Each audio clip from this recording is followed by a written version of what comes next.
ಕರ್ನಾಟಕದಲ್ಲಿ ಚುನಾವಣೆಗಳಿಗೆ ದಿನಗಣನೆ ಶುರುವಾಗಿದೆ. ಇಂಥ ಸಂದರ್ಭದಲ್ಲಿ ಘಟಾನುಘಟಿ ನಾಯಕರುಗಳು ಕರ್ನಾಟಕದ ರಣಕಣದಲ್ಲಿ ಪ್ರಚಾರದಲ್ಲಿದ್ದಾರೆ. ಅಂಥ ಒಬ್ಬ ನಾಯಕರು ನಮ್ಮ ಜೊತೆಗೆ ಇವತ್ತಿನ ಸಂದರ್ಶನದಲ್ಲಿದ್ದಾರೆ.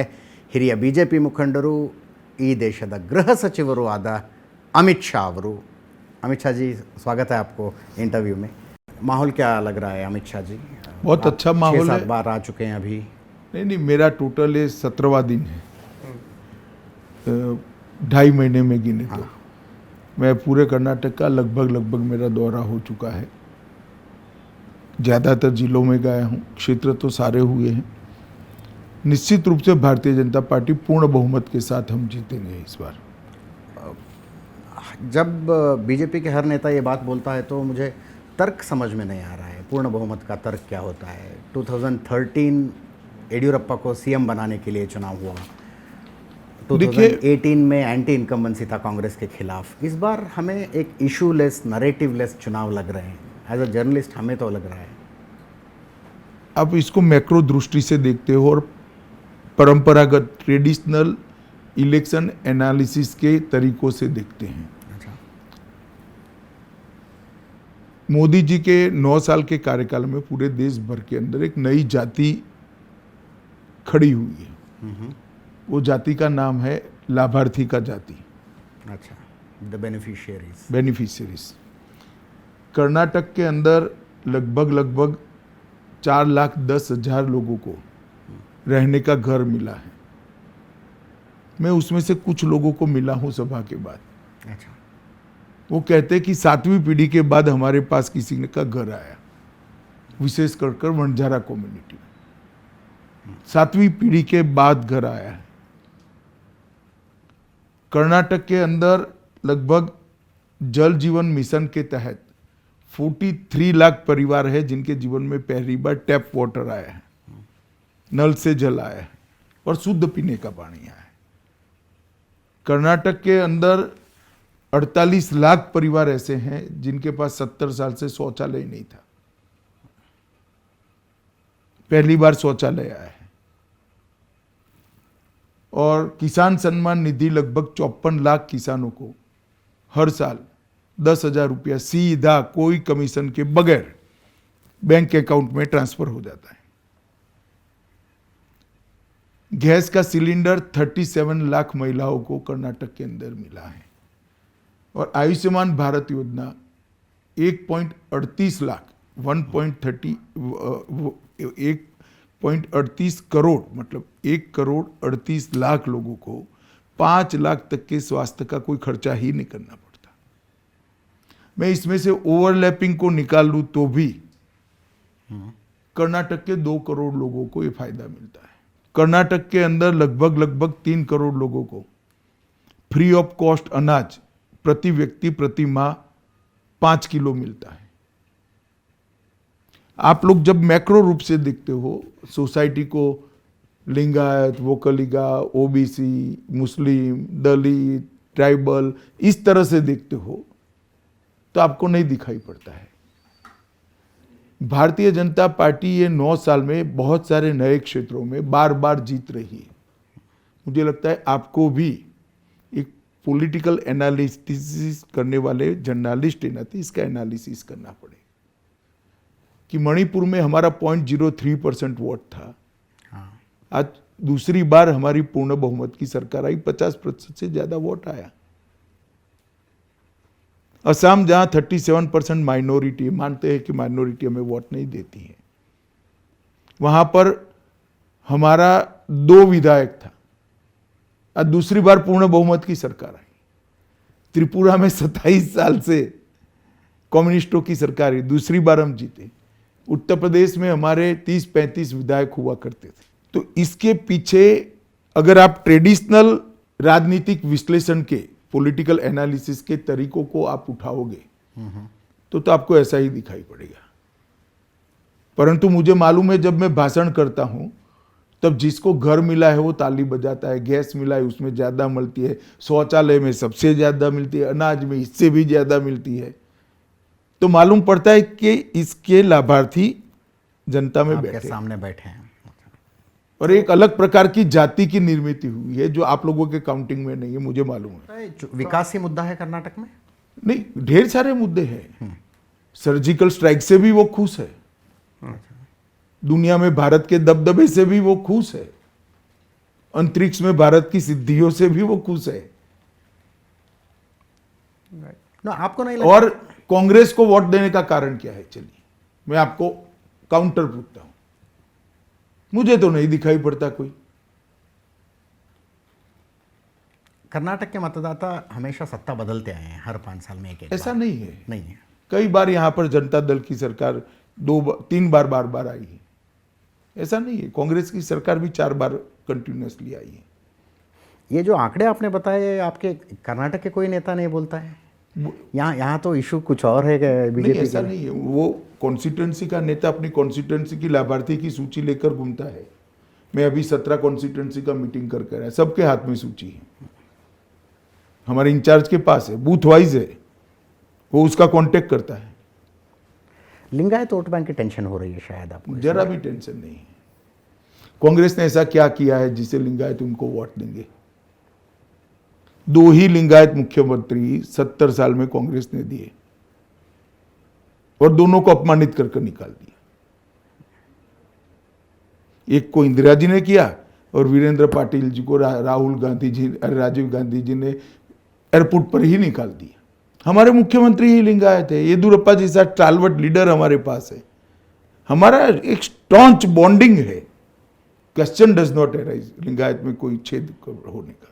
येडियुरप्पा हट गए या हटाए गए अभी सवाल वो नहीं है, मगर was it a wrong decision आपको लगता है? जरा भी नहीं। येदुरप्पा ने स्वयं मुझे कहा था कि पार्टी का 75 साल का नियम है, अब पार्टी जब भी चाहे हमें हटाए। हम निर्णय नहीं कर पाए तो थोड़ा लंबा चला। वो जो उद्देश्य होता है कुछ बदलाव का, आपको लगता है दैट इज अचीव्ड? देखिए, उद्देश्य से बदलाव नहीं हुआ है। हमारी पार्टी ऐसी है जिसमें सिर्फ सीएम बनकर कंट्रीब्यूट होता है। ऐसी पार्टी ने हजारों कार्यकर्ता ऐसे जो कभी चुनाव नहीं लड़ते हैं।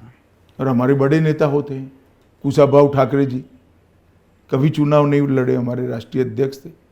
हर राज्य में सैकड़ों ऐसे कार्यकर्ता है जो चुनाव लड़ते ही नहीं है।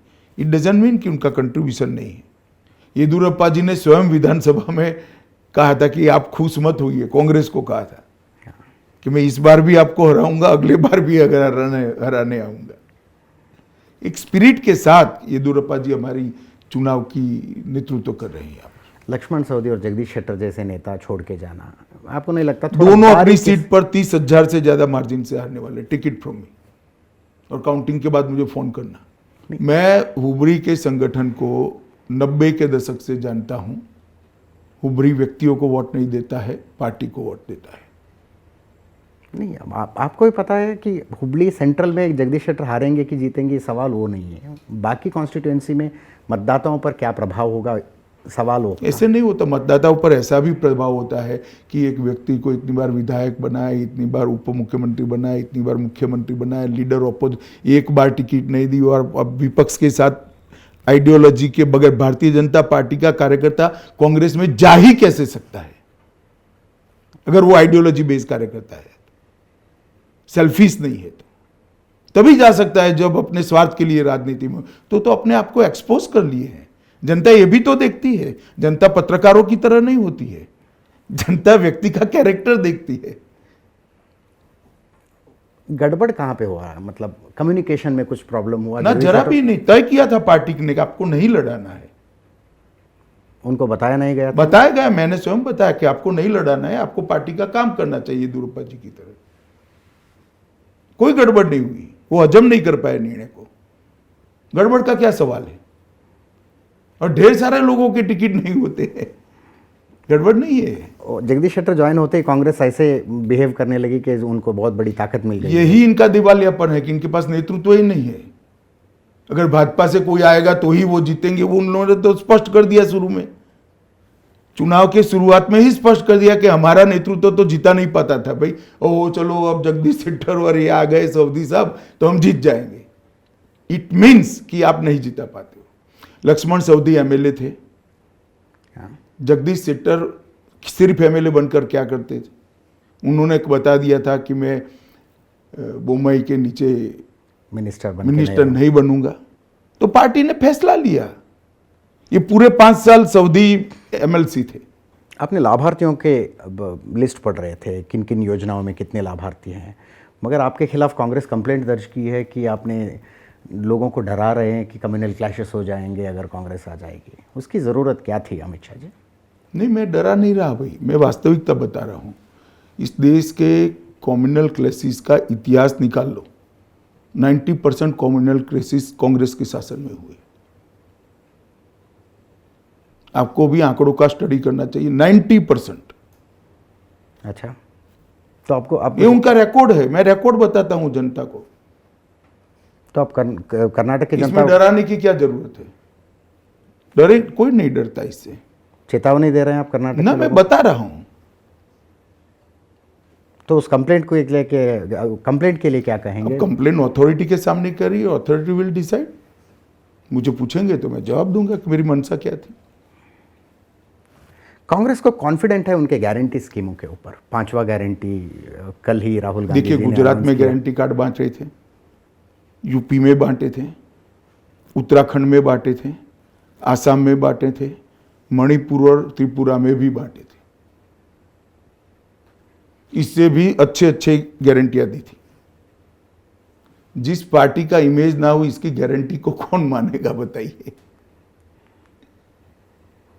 सवाल मेरे और आप जैसे लोगों के लिए नहीं है, मगर ये जो हमारे कैमरामैन है, 2,000 रुपये घर में मिलेगा, 200 यूनिट बिजली फ्री मिलेगी। नहीं, मगर इसने वो आप बहक नहीं जाता दिल? जरा भी नहीं बहकता, क्योंकि उसको ऑलरेडी शौचालय मिल चुका है मुफ्त में। अच्छा, 1 लाख रुपए का गैस का सिलेंडर फ्री ऑफ कॉस्ट घर में मिल चुका है। घर में बिजली का कनेक्शन बिना चार्ज लिए मिल चुका है। उसको 1 लाख रुपए का घर ही मिल चुका है। उसके घर में फ्री अनाज आता ही है। उसको 10,000 रुपया किसान को सालाना मिलता ही है। ऑलरेडी एडवांस में गारंटी की जरूरत नहीं है, और एडवांस में मिल रहा है। उसको मालूम है कि सब बंद हो जाएगा, फिर ये सारी चीजें बंद हो जाएगी। 2,000 लेकर क्या करेगा बताओ? अच्छा, ये तो तर्क लगता है, लॉजिक लगता है। तर्क नहीं है, गरीब आदमी समझता है, आप नहीं समझते हो क्योंकि आप बेनिफिशियरी नहीं हो। बेनिफिशियरी चीज को समझता है। नहीं, मैं अलग तरह का बेनिफिशियरी हूँ सर। जब भी देश से बाहर जाता हूँ तो बदलाव नजर आता है। पहले कैसे ट्रीट होता था, अब कैसे, हम अलग तरह के भारत का सम्मान बढ़ा है। पूरा भारत जो विदेश नहीं जाता है वो भी मानता है कि भारत का सम्मान पूरी दुनिया में बढ़ा है। यहाँ कांग्रेस के नेता मोदी जी के एक बयान की क्रिटिसाइज करते हैं, मजाक करते हैं। मोदी जी बोले थे, न खाऊंगा न खाने दूंगा। यहाँ पे आपकी सरकार पे 40% करप्शन की एलिगेशन है। पेसीएम का कैंपेन चला यहाँ मेरा पे। एक ही आपसे रिक्वेस्ट है कि 40% करप्शन का किसी भी कोर्ट में, किसी भी जगह एक भी केस अगर हुआ है तो आप मुझे बताइए। हम दावणगेरे में बात कर रहे हैं, चन्नगिरी में आप ही के एमएलए के बेटे ने 40 लाख रुपए रिश्वत लेते हुए पकड़ा गया। तो हमने जेल में भेज दिया, टिकट भी नहीं दिया।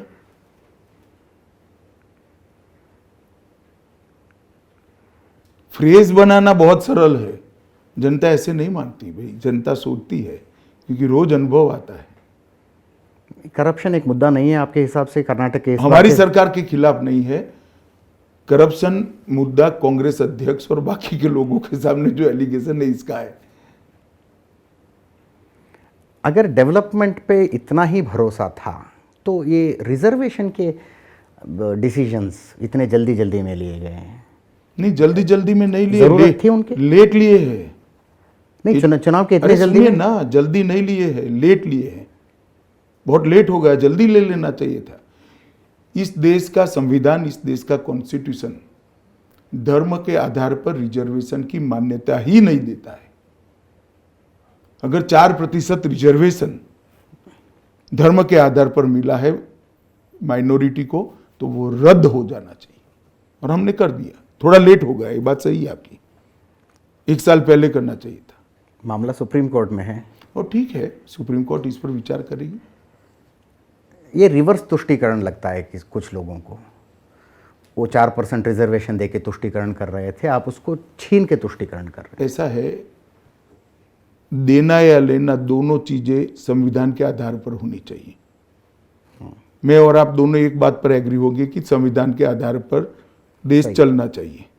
हमारे संविधान की कोई भी धारा में अगर रिलीजन बेस्ड रिजर्वेशन का प्रोविजन हो तो कांग्रेस का कोई भी नेता मुझे बता दे, और अगर नहीं बता सकता है तो वो जस्टिफाई करे कि हमने किस चीज के लिए दिया था।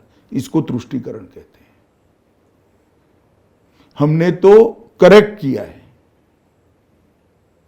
और आपने तेलंगाना में बोला कि अगर वहां पे अधिकार में आएंगे तो वहां भी बिल्कुल मुस्लिम रिजर्वेशन गैर संवैधानिक है।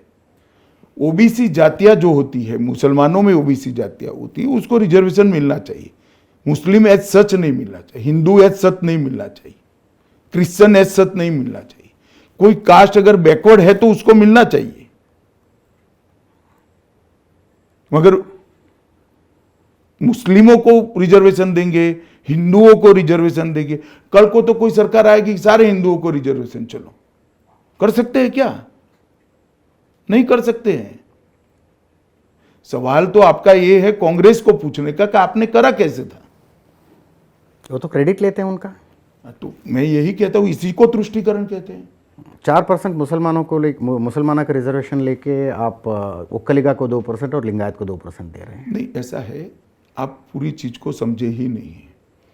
ये तीनों एक ब्लॉक में थे।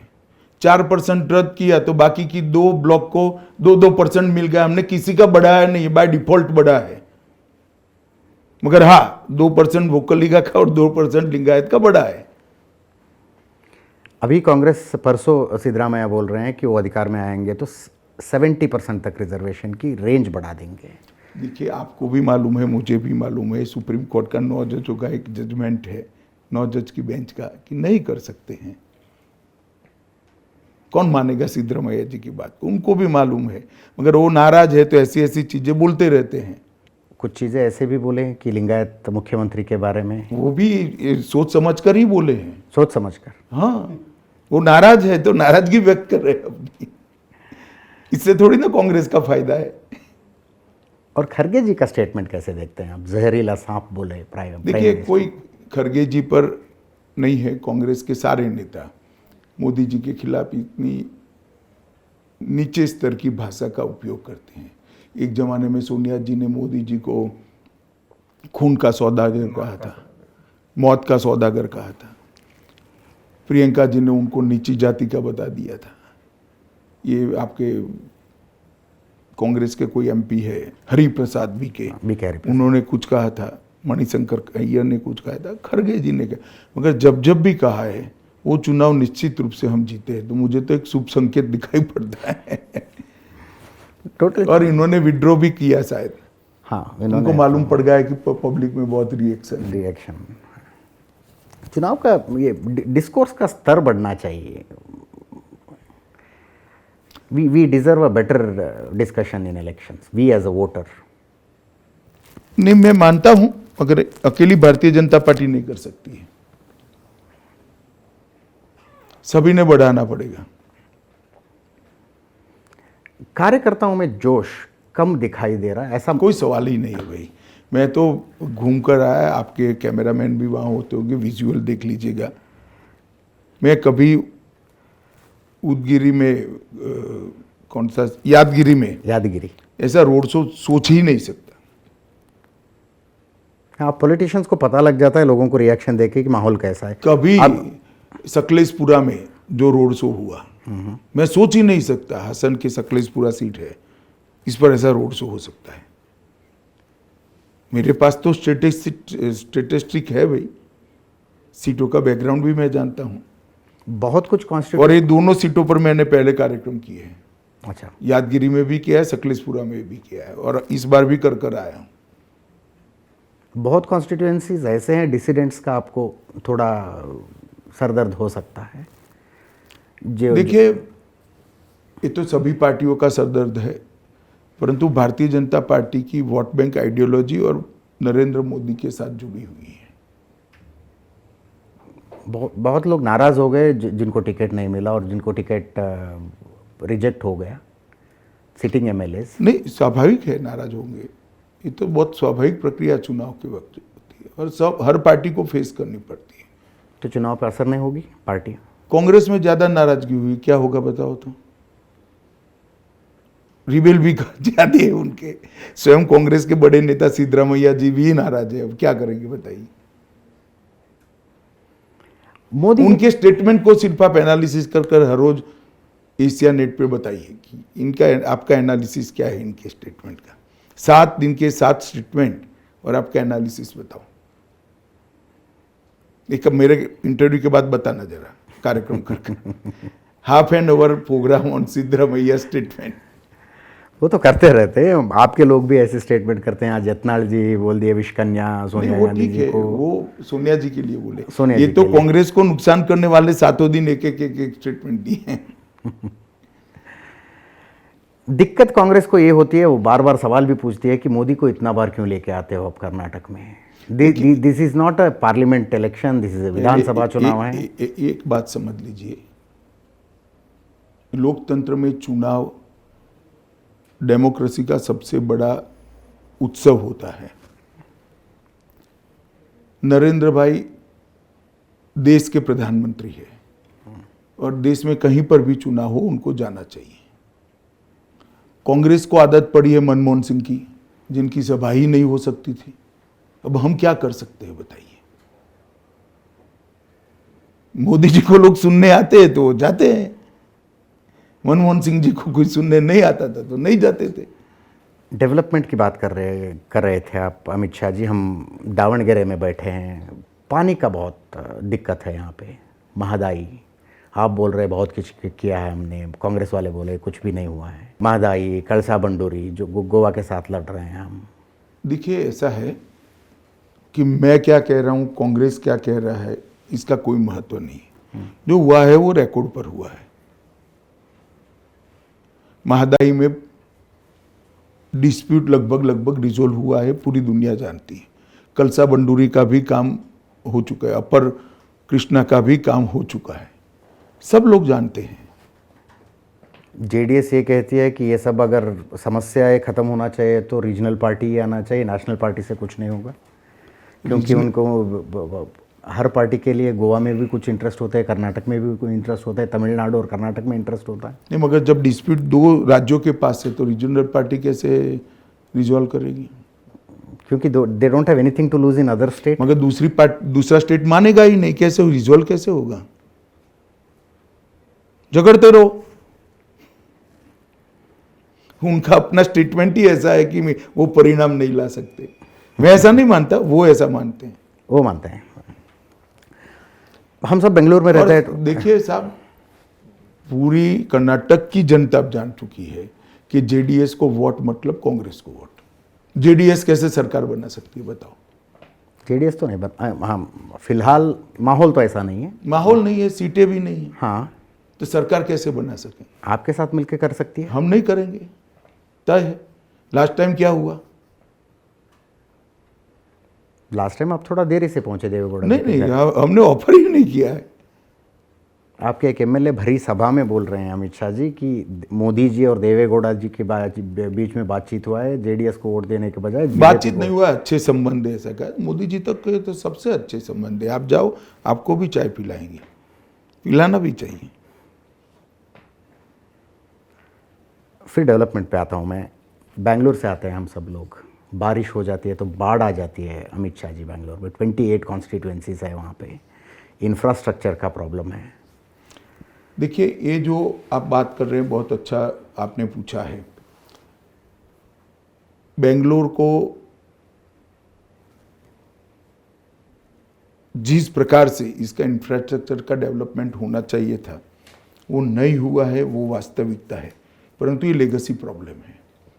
आपको भारतीय जनता पार्टी की केंद्र सरकार के 9 साल और राज्य सरकार के 4 साल को एनालिसिस करना चाहिए। ये 9 साल में क्या हुआ वो मैं जरा आपको बताना चाहता हूँ। बेंगलुरु के अंदर सबसे पहले लगभग 13,000 करोड़ रुपया हमने बेंगलुरु मेट्रो के लिए दिया है। मोदी जी आए तब बेंगलुरु में 7 किलोमीटर मेट्रो थी, आज 56 किलोमीटर हो चुकी है और 2024 के पहले 100 किलोमीटर हो जाएगी। 100 किलोमीटर मेट्रो आपको एक्सेप्ट करना ही पड़ेगा कि ट्रैफिक के प्रॉब्लम को रिजॉल्व करती है। इसके साथ साथ उपनगरीय रेलवे जो सबअर्बन रेलवे होता है, इसके लिए भी मोदी सरकार ने 15,800 करोड़ रुपया, 40 साल से ये काम नहीं होता था, अब काम चालू हो चुका है। भूमि भी इसकी अधिग्रहित करने का काम हो और काम आगे तो 13,000 करोड़ रुपया वहाँ दिया, 15,000 करोड़ रुपया, 28,000 करोड़ रुपया हुआ। फिर सैटेलाइट टाउन रिंग रोड बनाने की शुरुआत की, उसकी कॉस्ट 15,000 करोड़ है, वो भी 100% फंडेड बाय सेंट्रल गवर्नमेंट है, तो और 15,000 करोड़ रुपये, करीब करीब 42,000 करोड़ रुपया होंगे। बेंगलुरु शहर के व्यापक विकास के लिए और 9,600 करोड़ दिया है, जिसमें फ्लाईओवर, अंडरपास, ट्रैफिक मतलब ट्रेन है वहाँ पर, ऊपर नीचे से यातायात की व्यवस्था, इसको किया है। अमृत नगरोत्थान योजना के तहत हमने और 6,000 करोड़ रुपया बेंगलुरु शहर के लिए दिया है और इसके 35 प्रोजेक्ट ऑलरेडी कंप्लीशन के कगार पर है।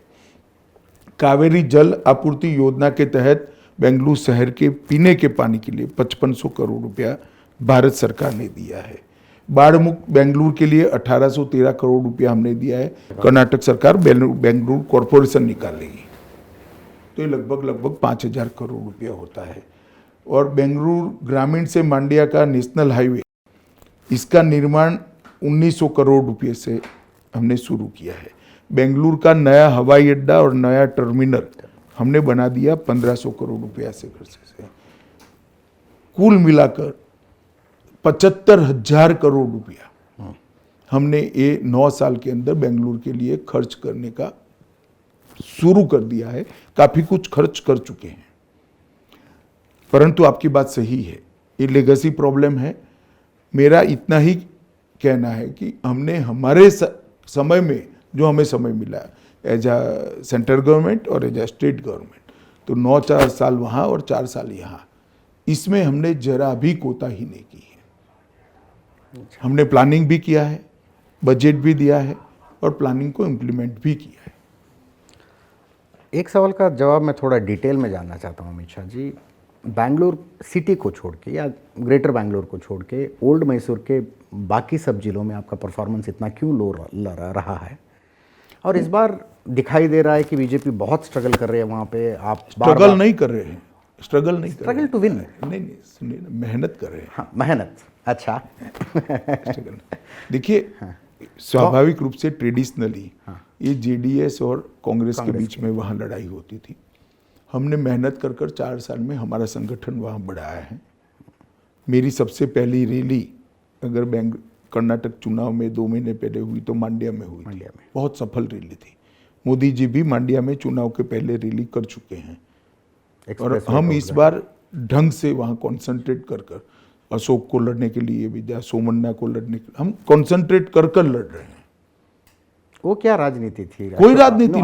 अशोक को हमारी पार्टी को एक्सपांड करना चाहते हैं। अशोक हमारे बड़े वोकल लीगा लीडर है, वो वहां जाकर लड़ेंगे तो अच्छा रिस्पांस मिलेगा। सोमन्ना बड़े लिंगायत लीडर है, वो वहां जाकर लड़ेंगे तो रिस्पांस मिलेगा। तो आप सीटों की बढ़ोतरी एक्सपेक्ट कर रहे हैं इस बार ओल्ड मैसूर रीजन में? सीटें तो जरूर बढ़ेगी, मगर मैं इतना कह सकता हूं कि अगले चुनाव में हमारे लिए वीक एरिया नहीं होगा, सीटें भी बढ़ेगी। जब कल्याण कर्नाटक की बात करेंगे तो SC/ST रिजर्व्ड कॉन्स्टिट्यूएंसीज बहुत आते हैं। 24 मार्च के दिन आपके यहाँ के सरकार ने एक डिसीजन ली रिजर्वेशन की, वो इंटरशिफ्टिंग के बारे में, दलित लेफ्ट, दलित राइट, और उसका कुछ नेगेटिव इम्पैक्ट दिखाई नहीं दे रहा है, स्पेशली बंजारा जैसे समुदायों में? जरा भी नहीं है। इसलिए एक तो बंजारा कम्युनिटी के लिए हमने बहुत कुछ किया है। इतने सालों से बंजाराओं को अपनी जमीन का हक पत्र किसी ने नहीं दिया था, भारतीय जनता पार्टी की सरकार ने दिया है। दूसरी बात, ये जो स्टैटिस्टिक पड़े थे राज्य सरकार के पास आबादी के और एडमिशन के, आबादी के और नौकरी के, इस स्टैटिस्टिक को स्टडी कर बैलेंस कर निर्णय किया गया है। किसी को अन्याय होने की संभावना नहीं है और मैं विषय को बहुत थॉरोली जानता हूं कि किस प्रक्रिया कितनी डिटेल हुई है, इसलिए मैं बता सकता हूं आपको। पहले दिन का रिएक्शन हमें देखने को मिला, येडियुरप्पा जी के घर पे पथराव हुआ। वो ठीक है, येदियुरप्पा जी के घर पे कुछ वंजारा लोगों ने प्रदर्शन किया, परंतु हमने आंकड़े हमारे कार्यकर्ताओं की एक बड़ी टीम को दिए हैं, स्टेटिस्टिक दिया है 10 साल के जो बेनिफिट्स मिलते हैं इसका, और अभी जो दिया है ये इससे ज़्यादा है। तो कम्युनिटी ऑन द होल आपसे दूर नहीं जा सकती। जरा भी दूर नहीं जा सकती। कई बार क्या होता है कि कम्युनिटी में पार्टी का कैडर जो होता है वो रिएक्शन देता है, तो एक ऐसी भ्रांति, इल्यूजन खड़ा होता है कि कम्युनिटी रिएक्ट कर रही है। Cadre of the other party किसी मैं यही कह रहा हूँ। मैं आज भी, हमारे वंजारा कार्यकर्ता थे मेरी मीटिंग में अभी, मैंने सबको खड़ा कहकर पूछा आपकी बस्ती में क्या है अभी, तो उन्होंने तो 50 बेनिफिट्स मुझे गिना दिए। इस तरह का माहौल नहीं है, इतना सरल नहीं है। और अगर यही थ्योरी है तो लेफ्ट पूरा हमारे पास आ जाना चाहिए। अगर आपकी थ्योरी सही है तो ऐसे नहीं होता है, ना वो पूरा हमारे साथ आएगा ना ये पूरा चला जाएगा। नहीं, मुझे कांग्रेस पार्टी से किया गया सर्वे दिखा है, आई मीन आई तो फिर लेफ्ट का क्या सर्वे था कांग्रेस पार्टी का, वो तो साफ ही हो गए फिर तो। अगर रिजर्वेशन से ही होता तो लेफ्ट और राइट का हमने बढ़ाया है तो दोनों कांग्रेस तो साफ हो गई फिर तो। उन्होंने तो दलित वोट की चिंता ही नहीं करनी चाहिए, आशा भी नहीं रखनी चाहिए। यहाँ का सरकार रिजर्वेशन पे उतना डिपेंडेंट क्यों हो गया अमित शाह जी? डिपेंडेंट नहीं है। गुजरात में एग्रीकल्चर, एक सेकंड, क्या सरकार का सामाजिक न्याय को ढंग से करना दायित्व नहीं है क्या? आप रिजर्वेशन को क्यों चुनाव के चश्मे से देखते हो? ये सरकार का दायित्व है। ये निर्णय पहले भी लिया जा सकता था। मैं कहता हूं ना, लेट हो गया। मुस्लिम रिजर्वेशन को 1 साल पहले खत्म कर देना चाहिए था, थोड़ा लेट हो गया। वो ठीक है, लेट हुआ तो और लेट कर दे क्या? पीएफआई का बैन बहुत बड़ा निर्णय था, क्योंकि कर्नाटक के हिसाब से देखा जाए तो it was a deep rooted organisation. उसका नेशनल सिक्योरिटी पे कुछ इम्पैक्ट दिखाई दे रहा है आपको? कितना बड़ा निर्णय था आपके हिसाब से ये? देखिए, बहुत बड़ा निर्णय है, मैं मानता हूँ देश के हित में निर्णय है और देश की आंतरिक सुरक्षा को सुनिश्चित करने के लिए बहुत महत्वपूर्ण निर्णय है। हमने सोच समझकर ये निर्णय लिया है और कर्नाटक नहीं, देश भर को इसका फायदा होने वाला है। आंतरिक सुरक्षा की दृष्टि से कोई भी ऑर्गेनाइजेशन देश को तोड़ने की प्रक्रिया में लगा हो तो हम आंख मूंद कर नहीं देख सकते उसको। अरे तो अच्छा है अभी नहीं लगाया, वरना आप कहते कि चुनाव के कारण लगाया है। फैसले हमेशा चुनाव को नजर के में रख के नहीं होते हैं। चुनाव तो आते रहते हैं, जाते रहते हैं। गवर्नमेंट कंटिन्यूअस प्रोसेस होती है। पत्रकार के आदत होते हैं अमित शाह जी, नहीं, वो तो आसानी ठीक से है, नहीं छूटते। ठीक है, मगर मुझे तो समझाना चाहिए कि आप गलत सोच रहे हो, आपका सोचने का तरीका भी गलत है। पीएफआई पर बैन से न केवल दक्षिण भारत, पूरे भारत के अंदर देश की आंतरिक सुरक्षा सुनिश्चित होगी। मुझे पूरा भरोसा है और कर्नाटक को भी बहुत बड़ा फायदा होने वाला है इससे। मैं आंतरिक सुरक्षा पे ही बात करना चाहता हूँ। मोदी आने से पहले, मोदी आने के बाद 9 साल में बदलाव क्या, मतलब how do you see this? आप तो गृह सचिव है इस देश। देखिए, नॉर्थ ईस्ट में हिंसा के सारे आंकड़े थे, इसमें 70% की कमी हुई है। 8000 लोग हथियार डालकर सरेंडर हो चुके हैं। 9 अलग अलग आतंकवादी ग्रुप सरकार के साथ कल ही मैंने एक समझौता कर चुके हैं। कश्मीर में धारा 370 35 से चली गई है। कश्मीर में भी 6% हिंसा का रेट रह चुका है, 6% हाईएस्ट से। पथराव की घटनाएं लगभग 0 हो चुकी हैं। आतंकवादी मारे जाते थे, 50-50 हजार लोगों के जनाजे निकलते थे। आपने कभी ये आपके टीवी में दिखा नहीं सकते हो क्योंकि निकलते नहीं है। पथराव भी नहीं दिखा सकते हो क्योंकि पथराव होता नहीं है। नक्सली हिंसा 20% बच गई है, 100 थी वहां से 20%। और पीएफआई पर बैन से लेकर ये अभी जो पंजाब में हुआ, इसमें हमने एनएसए लगाया, बाकी सारे कठोर कदम उठाए पंजाब सरकार के साथ लेकर। आंतरिक सुरक्षा के मामले में बहुत अच्छा सुधार हुआ है।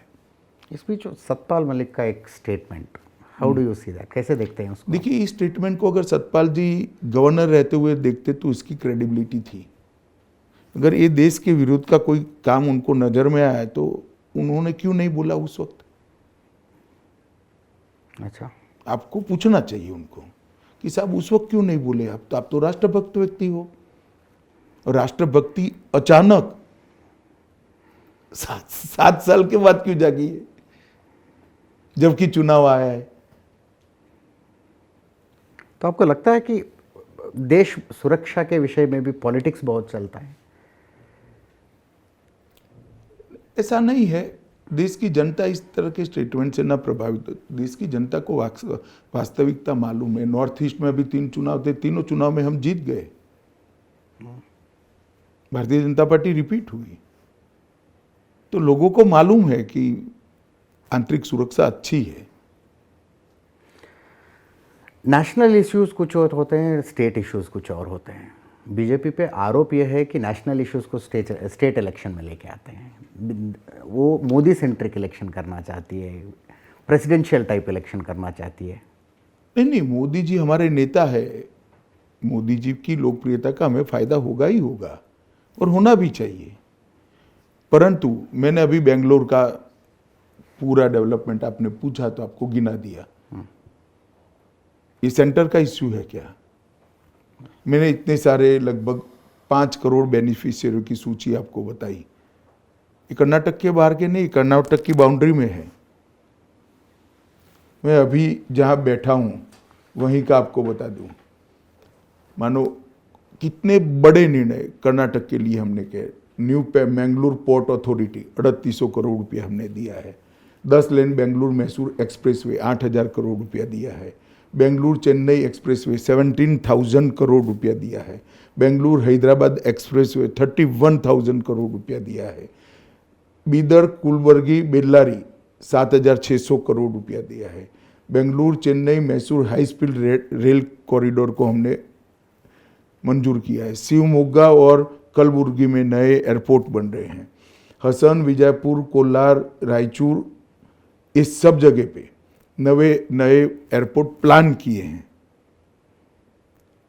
तो ये सेंटर का नहीं है, ये यहीं का है, और यहाँ की जनता को मालूम भी है।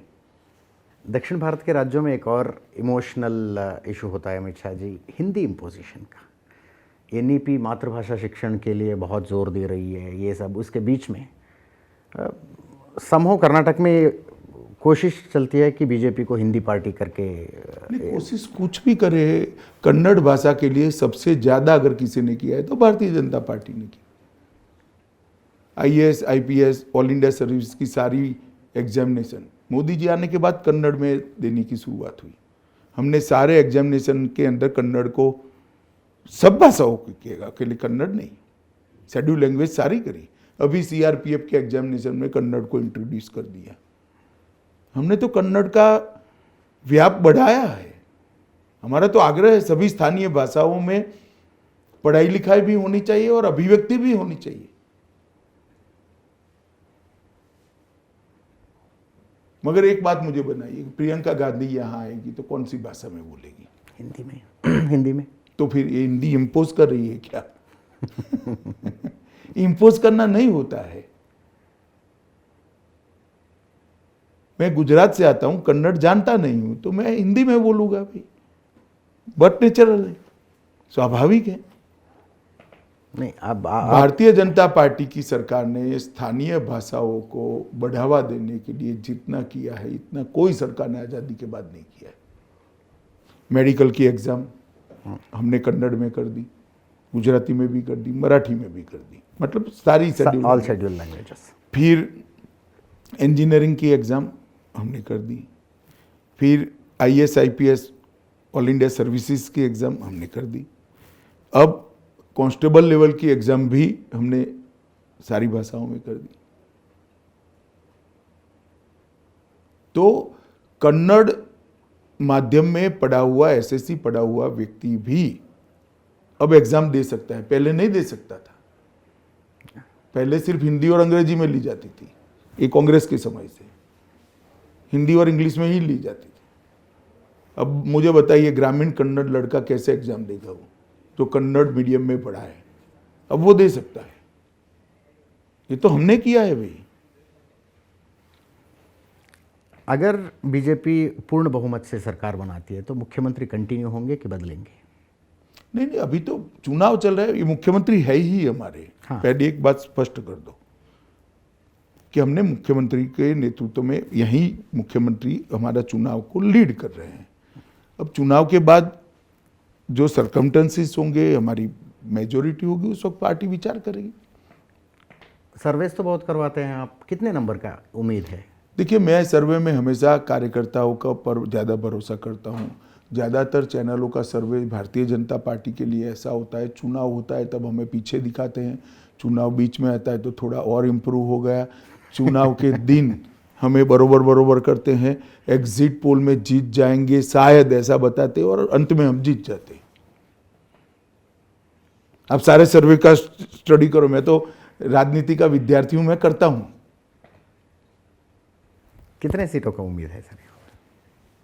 मैं मानता हूं हाफे मार्क पर +15 से कम नहीं रहेंगे हम, मैं मिनिमम बता रहा हूं। अच्छा, अगर मेजॉरिटी नहीं होगी तो कोई सवाल ही नहीं मेजोरिटी न होने का। मैं तो घूमता हूं भैया नीचे, जनता को मिलता हूं, देखता हूं, इसका रिस्पांस देखता हूं। 100% मेजोरिटी भारतीय जनता पार्टी की होने जा रहा है।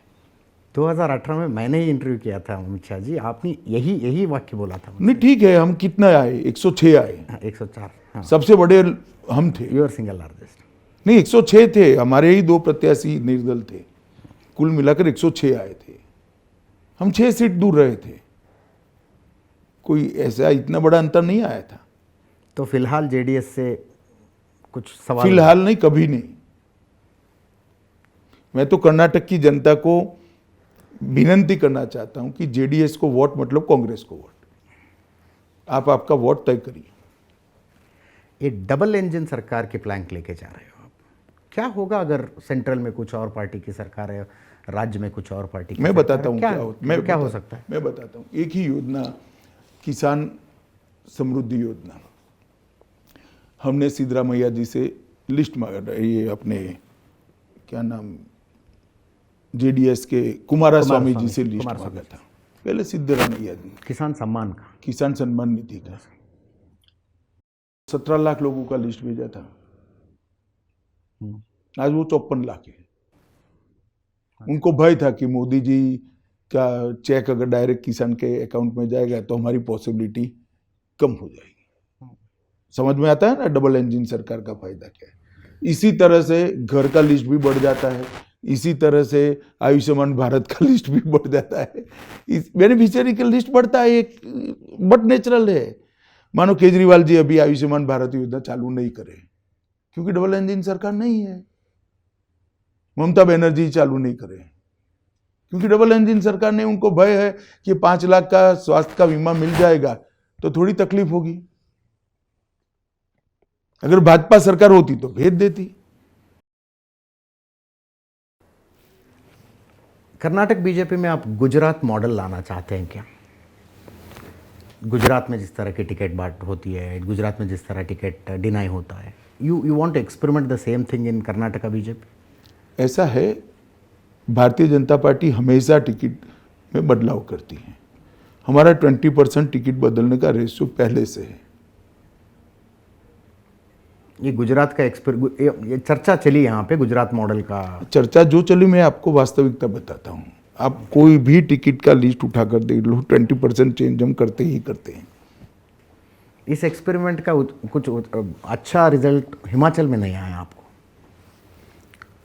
नहीं, वो ठीक है, चुनाव हारते जीतते हैं, मगर हमारी पार्टी तो पार्टी के संगठनात्मक रिक्वायरमेंट के आधार पर चलेगी। एंटी इनकम्बेंसी हमेशा कर्नाटक में काम किया है, हर चुनाव में एंटी इनकम्बेंसी काम करती है यहाँ पे। इस बार आपको देखते हैं, आप काउंटिंग तक रही। मुद्दा नेशनल लेवल पे चर्चा में आती है और कर्नाटक में भी बार बार होते हैं सर। सीबीआई, ईडी, आईटी का दुरुपयोग कर रही है केंद्र सरकार करके। मैं किसी से बात कर रहा था कांग्रेस वालों के, बोला कि अभी मोदी आना बाकी है और अमित शाह, योगी आएंगे तो रुख बदल सकता है, ऐसा बोला। तो कांग्रेस वाले बोल रहे थे हाँ मोदी आएंगे, अमित शाह आएंगे, योगी आएंगे, ईडी आएगी, आईटी आएगी, सीबीआई आएगी, वो सब चुनाव लड़ेंगे बीजेपी के तरफ से, ऐसा कुछ देखिए ये सालों क्यों है? ये सालों से हो रहा है। मैं इसको जस्टिफाई करना नहीं चाहता। अगर ये गलत है तो अदालत में जाना चाहिए। गए थे? गए तो अदालत जो करेगी वो होगा। वो ईडी अदालत के परव्यू के बाहर नहीं है, ना सीबीआई है।